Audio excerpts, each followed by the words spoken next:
Hey folks, at the 13th annual Racers Reunion event here in Jonesboro, I got Gary Potter with me. Gary's been around, his family's been around racing for years. You know the name Jess Potter and Gary here and Mike Potter. And Gary owned the 1958 Chevrolet convertible number 32 that Brownie King drove in the Daytona 500. Now, what year was that, Gary? The car is a 58 Chevrolet, and in midsummer of 58, the car was practically a new car. And I'm thinking the best I can, as far as information I can gather up, my dad had found this car, which was practically it would be a new car, being in the middle of 58, and this car burnt. And so he went through the channels, the insurance, whatever, and bought this car and brought it to the little garage down on Market Street here in Johnson City, what was called Sycamore Street. And they totally disassembled it and figured, well, this would be a good car to take to Daytona on a new 2.5 mile racetrack or 2 mile racetrack that they'd built for Daytona, which was the first race in 59. So they completed the car and finished it, and they was at Daytona in 59 for the first race of asphalt in the year of 59 for the Grand National cars. And Brownie was the driver, right? Brownie King was the driver, right. Now, how'd you guys finish in that race? Okay, they took the car, and actually they wouldn't turn but like 5,500 RPM, so they was camshaft dealers and stuff down there. They furnished a camshaft, give Daddy another camshaft, and they picked up 1,000 RPM, so they turned 6,500. Well, needless to say, they run pretty well all day, but they kept having pushrod problems. They kept bending pushrods because they didn't get a chance to when they changed the camshaft, they didn't get a chance to change the valve springs. So naturally it put a hurting on the pushrod, so they changed pushrods all day. Started 28th position, finished 33rd. So you figured 500 miles, 200 laps all day long and changing pushrods. They'd had to gather up a lot of pushrods. And also, I noticed I've got a lineup on how that race was finished, and I didn't realize until I got to looking at it, there wasn't a caution in that race all day. Oh, that's right. Yeah, how about that? Yeah. And they started 59 cars. They was Studebakers, they was DeSotas, they was Chryslers, Edsels, everything in that lineup.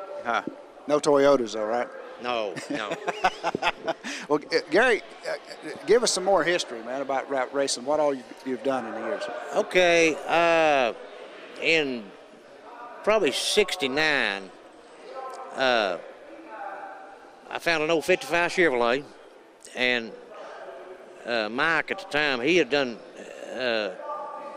left and went to Vietnam, and actually me and him both was going to kind of work on this car and fix it to run dirt with here local at the old Sportsman Speedway.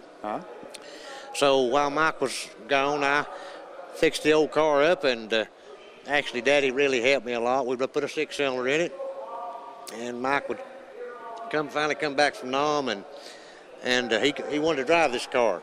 Brand new 55 Chevrolet, 6-cylinder car. And so we took it to Sportsman. Mike was driving the car. Just a very few laps, it didn't take long where he just flipped his car end over end on the backstretch. Well, I said, there's something wrong with this picture. So anyway, I went ahead and fixed the car back and started driving myself. And then, of course, Mike drove for a lot of local people too, but both of us were running together and stuff, and sometimes we'd beat on each other. And Daddy said, don't you boys know you got to fix them cars? Well, anyway, we kind of settled down a bit, and I run for 7 years on dirt, and done real well with the old car. I mean, I'm not bragging or boasting, but I won several races at Johnson City at the Sportsman Speedway and also Appalachian Speedway, which was it's like probably almost a half-mile dirt. And a fast track, good track. And so needless to say, in about 70, I I guess, 2 or 3, I went to Norcross, Georgia. There was a fellow that drove for my dad, E.J. Trivet. He was from over Deep Gap, North Carolina. Him and Gary Baird. Gary was from Kingsport, but E.J. and Gary had set up a shop building race cars, Trivet and Baird Racing. So I went and spent probably about 6 months in Norcross, Georgia, and built a new late model sportsman car. It was a 72 Nova. I was the first one at Kingsport Speedway, the small 3/8 mile track. I was the first one in Kingsport to have a Nova, short track car.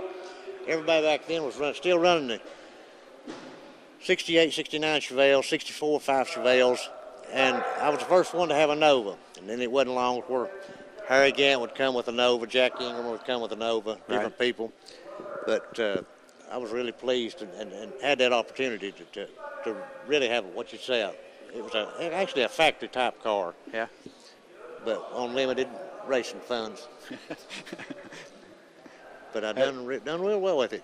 You know, it's always nice to get to talk to guys like you that raced like that back then, you know, because it's guys like you that founded the sport and made it what it is today. You know, a lot of the higher ups get a lot of the publicity, you know, and people hear more about them. But this is the roots of racing. This is what made it happen. Actually, if you stop and think about it, somebody had to make up the rest of the field. Yeah, it's doggone right. You man. know, yeah. They talk about the first 5 people that run, you know, first 5 positions. There was probably 25 or 30 more of them behind them, but somebody had to make them fields up. You know, we didn't win races and stuff a lot, but we was there.